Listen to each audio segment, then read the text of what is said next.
Thank you so much, Cyan, and thank you so much to Onward for putting this event on. I think it is such an important topic, if not the most important topic we should be talking about at conference, but of course I'm biased, but I'm proud of being biased.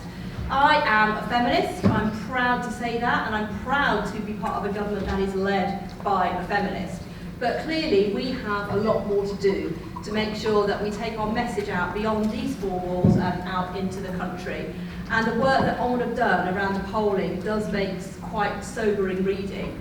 Although those are obviously figures sort of based on what happened in 2017 and things are changing all the time, we do know that we face a unique set of circumstances. So I got together with my fellow feminist MP Helen in Parliament and we said, look, what are we actually going to do to galvanise this issue and to make sure that we get this onto the agenda?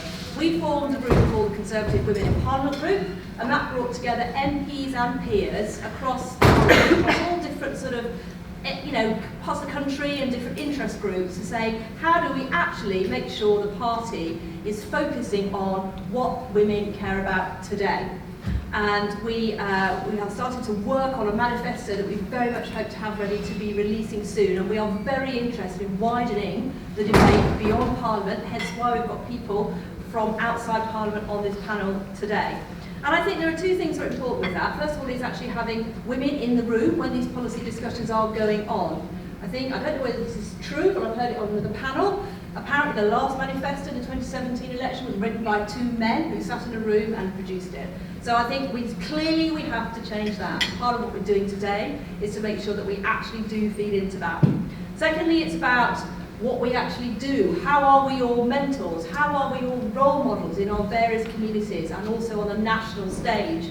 In the room I can see people who are doing a lot of important work on that front, such as CWO, such as Women to Win, and of course my own fantastic councillors from Redditch who have come on board in a quite traditionally male-dominated council, because I'd like to think part of that is because we have been so welcoming to women on a local level, and of course everything starts with the grassroots. If we don't get it right there, we'll never get it right in Parliament.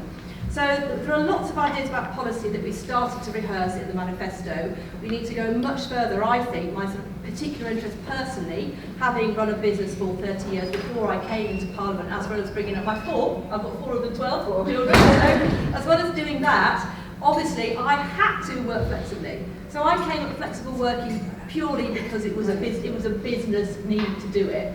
And I think for me, that's why I've been so supportive of the work that Helen's done around the flexible working by default agenda. That basically, in a nutshell, suggests that all jobs should be advertised as flexible by default, unless there's a very good business reason why not. That is actually what I did in my business for nearly 30 years without even being told to do it. And if anyone comes to me and says, that's too much regulation on business, you shouldn't be putting burdens on small business, I say to them, I will explain to you why that is better for that business's profitability, it's better for the employees, you get better employees, they stay with you longer, and they perform better, and your business is better. So I will totally challenge and take anyone on that one. There's of course very important work we have to do around maternity discrimination, and it's fantastic to have a seal here, but I'm sure she'll talk about that more. But I think that has to be embraced by the government, and I would be totally supportive of that. We have to look at parental leave reform, because that's clearly not working for parents, because we know that there's massive amounts of people out in the country, whether they're women or men, who want to work flexibly but they can't, and it's so much better for families and for children if there's that combination of the dad and the mum, or both partners from whatever sexes they are, able to contribute in the very early years of the child's life. And I think just one point on the current issue of the day, on Brexit, I think, we're probably going to dig into this later, but I think when I've looked at some of the research and why there's a problem with attracting women voters to the Conservatives specifically at this moment, I think generally women do tend to vote on issues of security, broadly speaking, whether that's public services, whether that's schools, whether that's health, whether that's social care. Because actually, and again, massive generalisation coming up, so please please consider I'm saying these as general things. We are the ones that are in contact with social services. We expect those services to be there for us and our family. We're the ones on the front line of doing that.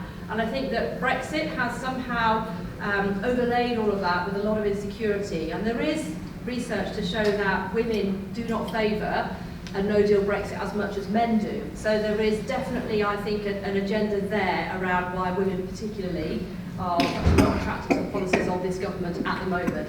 But I passionately believe we will get beyond that, and when we do, we have to make sure that we are embracing the agenda, because we're not going to be successful as a party, as a one-nation Conservative party, as a modern Conservative party that's relevant to everyone up and down the country, unless we are also attracting women to vote for us and converting those women, younger women, when they're thinking about starting to vote, when they're attracted by us. And so those are the key points for me. Terrific, thank you very much.